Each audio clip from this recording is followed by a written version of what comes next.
So I thought I would give you some tips on things you can do if you didn't feel it was within your reach to come and see me for an appointment. Um, I do think that, obviously a lot of people see me privately, and these things can be quite costly. And then people might feel like, oh, I can't see you privately, so there's nothing I can do to get better. But I think I've always tried to give advice that hopefully anyone can implement to a degree. And for example, when I see patients in clinic, I do quite a lot of testing.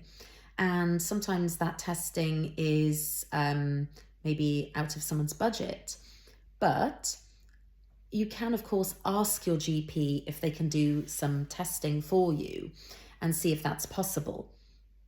Like maybe a thorough thyroid test if that's an issue, maybe some hormone testing around day 21 of your cycle. Now, of course, there's not everything that your GP can do. And even if your GP wants to oblige, sometimes the authorities that be say no. So in that case, there are some low cost blood taking, blood analysis sort of services like Medichecks, Randox Health, Thriva. So there is a way maybe to get some data that is maybe a little bit more cost effective. And also when I see patients in clinic, I never have a problem if they want to bring their own testing that they've been able to get done through their GP or through another agency. So that's never a barrier to me treating them. I know maybe at certain clinics, all the bloods have to be done through them, but it's never been the way I work because I try to be mindful of that.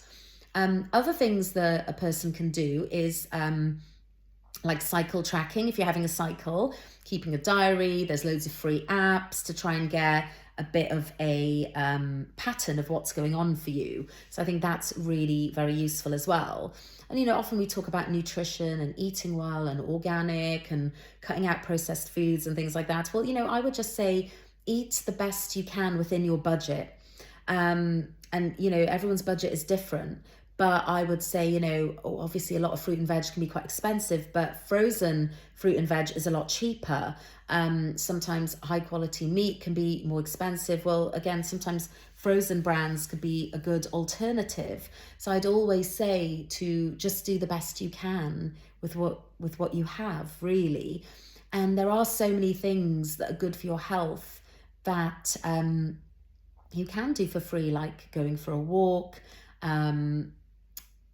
I always feel a bit conflicted because on one hand, I do feel like, oh, we all have the same 24 hours in the day. But then I also realize people have different commitments. Like if you have kids or you work very long hours or shifts, then it's not quite the same 24 hours because you've got other responsibilities. So I guess the saying should be we all have the same 24 hours in the day, but some of us have different commitments which limit what we can do with those 24 hours.